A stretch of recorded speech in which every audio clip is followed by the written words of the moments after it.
Hello, welcome to my channel success planet by Anjali 2.0। आज इस video में हम लोग क्या पढ़ने वाले हैं। आज हम इस वीडियो में भारतीय अर्थव्यवस्था के क्षेत्रकों में इन क्षेत्रों में होने वाले ऐतिहासिक परिवर्तनों, अब आप लोग याद तो होगा ही कि आप लोगों ने क्या क्षेत्रक पढ़ रखे थे, प्राथमिक, द्वितीयक और तृतीयक क्षेत्र पढ़ रखे थे। उन्हीं के ऐतिहासिक परिवर्तन, तृतीयक क्षेत्र के महत्व और इन क्षेत्रों में रोजगार के अवसरों के बारे में पढ़ेंगे। ठीक है, तो सबसे पहले अगर हम इनके ऐतिहासिक परिवर्तन को देखने की कोशिश करें तो विकसित जो देश होते हैं, मतलब जो विकास कर चुके देश होते हैं, वो अपनी विकास प्रक्रिया में सबसे पहले प्राथमिक क्षेत्रकों में विकास करते हैं, तभी वो विकास कर पाते हैं। यानी कि मतलब उनके विकास में जो योगदान होता है वो सबसे ज़्यादा प्राथमिक क्षेत्र का होता है। लेकिन जैसे जैसे समय बीतता जाता है वैसे वैसे ये क्षेत्रक द्वितीयक और तृतीयक क्षेत्रों में परिवर्तित होने लगते हैं और एक समय ऐसा आता है कि तृतीयक क्षेत्र जो एक की सेवा क्षेत्र होता है वो महत्वपूर्ण क्षेत्र बन जाता है। लेकिन इससे ये नहीं कहा जा सकता है कि अगर तृतीयक क्षेत्र बड़ा हो गया या वहाँ पर ज़्यादा रोजगार के अवसर हो गए या वहाँ से ज़्यादा उत्पादन होने लगा तो प्राथमिक और द्वितीयक क्षेत्र की जो प्रभुता है या उसकी जो स्थिति है वो ख़त्म हो जाएगी, ऐसा नहीं है। क्यों? क्योंकि प्राथमिक क्षेत्र ही द्वितीयक क्षेत्र उत्पन्न करते हैं। अगर प्राकृतिक उत्पाद ही नहीं होंगे तो उनसे अन्य प्रकार की वस्तुएं कैसे बनेंगी, और जब अन्य प्रकार की वस्तुएं नहीं बनेंगी तो उनको बाज़ारों तक ले जाने या उनको बनाने के लिए बैंक वगैरह जिनकी भी सहायता की ज़रूरत होती है वो कैसे हो पाएगी। अब इसी परिवर्तन को अगर हम भारत के परिप्रेक्ष्य में देखने की कोशिश करें तो 1950 और 60 का जो दशक था उस समय पर प्राथमिक जो क्षेत्र थे उनमें बहुत ज़्यादा विकास हो रहा था, क्योंकि आपको पता है कि हमारे देश ने आज़ाद होने के बाद सबसे पहले कृषि पर ध्यान दिया। तो 1950 और 60 के दशक में प्राथमिक क्षेत्र में बहुत ज़्यादा उत्पादन हुआ और उस टाइम में कृषि और उससे संबंधित गतिविधियाँ बहुत ज़्यादा विकसित हुई। लेकिन अगर उसी को आगे हम देखें 1973 से 2003 के बीच के टाइम पीरियड को, यानी कि 29 सालों को, तो उन 30 सालों में तृतीयक क्षेत्र ने बहुत बड़ा योगदान किया, क्योंकि तृतीयक क्षेत्र ने सेवा प्रदान की। सेवा प्रदान करेंगे तो प्राथमिक और द्वितीयक दोनों ही क्षेत्रों को फ़ायदा होगा। तो इस तरह से भारत के परिप्रेक्ष्य में अगर हमने देखा तो इस तरह से भारत को फ़ायदा हुआ या इस तरह से भारत में परिवर्तन हुए। और अगर हम सकल घरेलू उत्पाद के रूप में अगर देखें तो सकल घरेलू उत्पाद में पहले जो प्राथमिक जो क्षेत्र होता है उस क्षेत्र में सबसे पहले प्रभुता प्राथमिक क्षेत्र की थी, जो कि 10 लाख करोड़ की थी। लेकिन धीरे धीरे जैसे जैसे समय व्यतीत हुआ वैसे वैसे 2010 और 11 तक आते आते तृतीयक क्षेत्र बहुत ज़्यादा आगे बढ़ गया और तृतीयक क्षेत्र में लगभग 50 लाख करोड़ का फ़ायदा दिखाई देने लगा सकल घरेलू उत्पाद में। मतलब आप लोग यहाँ पर ये देख रहे हैं कि तीनों ही जो उत्पाद होते हैं या तीनों ही जो क्षेत्र होते हैं वो मिलकर सकल घरेलू उत्पाद बनाते हैं।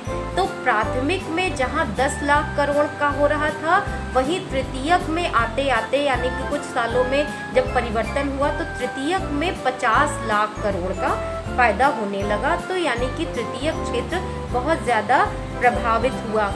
ये ऐसा कैसे हुआ? इसका ये कारण था कि बैंकिंग है या शेयर मार्केट है या निर्यात है, इन में बहुत तेज़ी से वृद्धि हुई।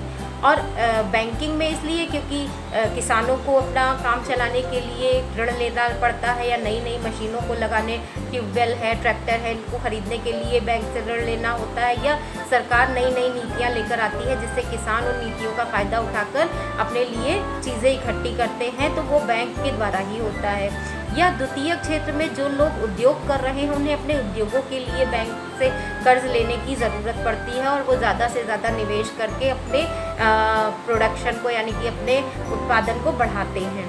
उसी तरह से जब सामान बन के तैयार होता है तो उसका निर्यात किया जाता है। तो इन क्षेत्रों में बहुत तेज़ी से विस्तार हुआ, जिसकी वजह से ये जो क्षेत्र थे वो प्राथमिक से तृतीयक क्षेत्र के जो सेवाएं थी उनमें फ़ायदा ज़्यादा होने लगा। लेकिन यहाँ पर ये नहीं कह सकते हैं कि अगर तृतीयक क्षेत्र का महत्व बढ़ गया तो प्राथमिक और द्वितीयक का खत्म हो गया। नहीं, उनकी मात्रा में भी तेजी से विस्तार हुआ कि पहले कम कृषि की जाती थी तो कम उत्पादकता होती थी, और जब उत्पादकता कम होगी तो उससे बनने वाली चीज़ें भी कम मात्रा में रहेंगी। लेकिन धीरे धीरे उनमें विकास होता रहा। ये नहीं कि तृतीयक क्षेत्र बढ़ गया तो सेवाओं की ही ज़रूरत पड़ी। नहीं, हम अपनी नींव को नहीं भूल सकते, और किसी भी देश की नींव जो होती है वो कृषि संबंधित यानी कि प्राथमिक क्षेत्र ही होता है। अब देखिए कि अगर तृतीयक क्षेत्र के बढ़ते हुए महत्व की बात है तो ये बढ़ता हुआ महत्व क्यों? क्योंकि कुछ ऐसी सेवाएं तृतीयक क्षेत्र देता है जिसे बुनियादी सेवाएं कहते हैं।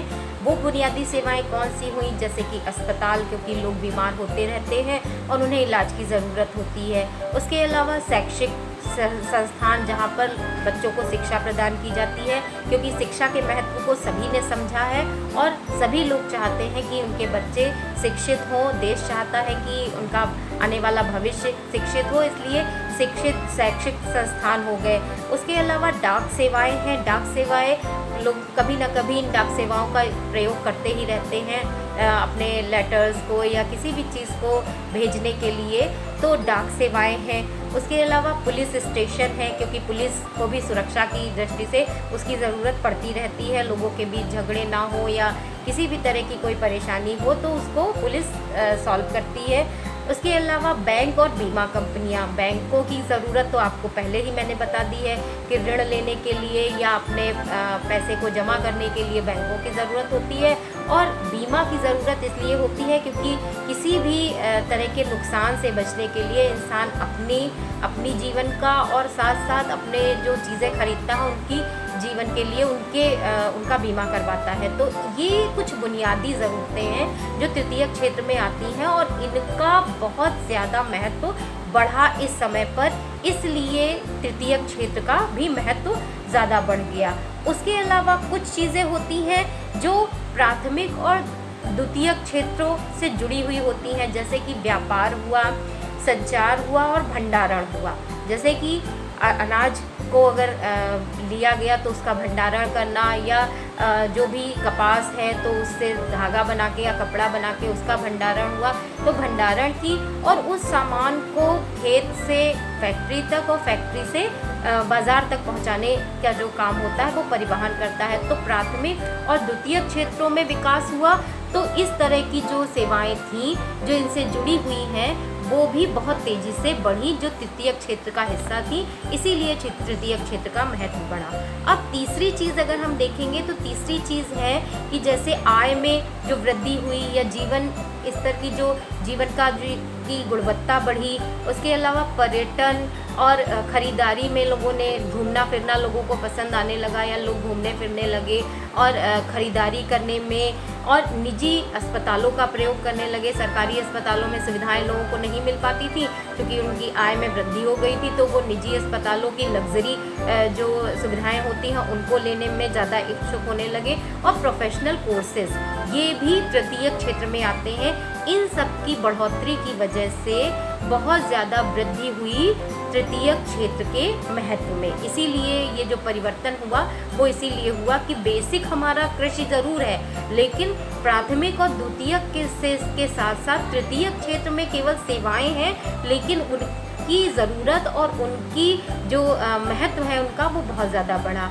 अब हम देख लें विभिन्न क्षेत्रों में जो रोजगार है उन लोगों के लिए, कृषि क्षेत्र से जो सकल घरेलू उत्पाद होता है उसमें वो लगभग 20% ही पूरा करता है पूरे देश का, लेकिन ये जो क्षेत्र है इस क्षेत्र में लगभग 50% लोगों को रोजगार मिलता है, मतलब 50% तक लोग कृषि कार्य से जुड़े रहते हैं। उसके अलावा माध्यमिक यानी कि जो द्वितीयक क्षेत्र है वहाँ पर रोजगार तो बढ़ाया गया और लगभग 2% तक माध्यमिक में बढ़ा और 5% तक तृतीय क्षेत्र में बढ़ा रोजगार।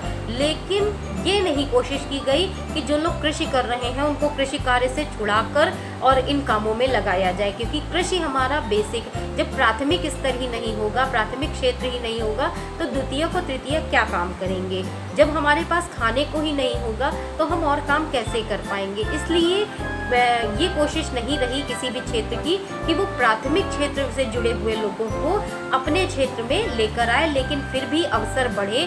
चूँकि उत्पादन बढ़ा तो मात्राएं बढ़ी और मात्राएं बढ़ी तो रोजगार के अवसर भी बढ़े। इसके अलावा जो प्राथमिक स्तर है उसमें बहुत ज़्यादा बेरोजगारी और प्रच्छन्न बेरोजगारी देखने को मिलती है। ये प्रच्छन्न बेरोजगारी ग्रामीण और शहरी दोनों ही स्तरों पर होती है।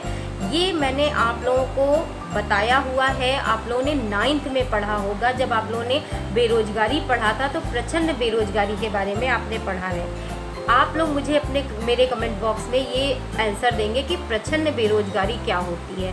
उसको मैं एक्सप्लेन नहीं करूँगी, मैं केवल इतना बताऊँगी कि प्राथमिक क्षेत्र में जो प्रच्छन्न बेरोजगारी है वो ग्रामीण और शहरी क्षेत्रों में पाई जाती है। अब वो क्या होती है वो आप मुझे बताएंगे। तो यहाँ पर हमने ऐतिहासिक परिवर्तन देख लिए कि प्राथमिक से किस तरह से द्वितीयक और तृतीयक क्षेत्रों में आया, किस तरह से तृतीयक क्षेत्र का महत्व बढ़ा और इतना ज़्यादा बढ़ चुका है कि अब तृतीयक क्षेत्र से बहुत ज़्यादा सकल घरेलू उत्पाद सामने आ रहा है। और अब उसके अलावा इन क्षेत्रों में होने वाले रोजगार के अवसरों को, तो आई थिंक आपको ये मेरा एक्सप्लेनेशन समझ में आ गया होगा। सभी को समझ में आ गया हो तो मुझे मेरे चैनल को सब्सक्राइब ज़रूर कर लीजिए। उसके अलावा लाइक और कमेंट ज़रूर करिए। आप लोग लाइक और कमेंट नहीं करते हैं, प्लीज़ लाइक और कमेंट करें, और अगर किसी को शेयर करना चाहते हैं तो आप शेयर कर सकते हैं। Thank you.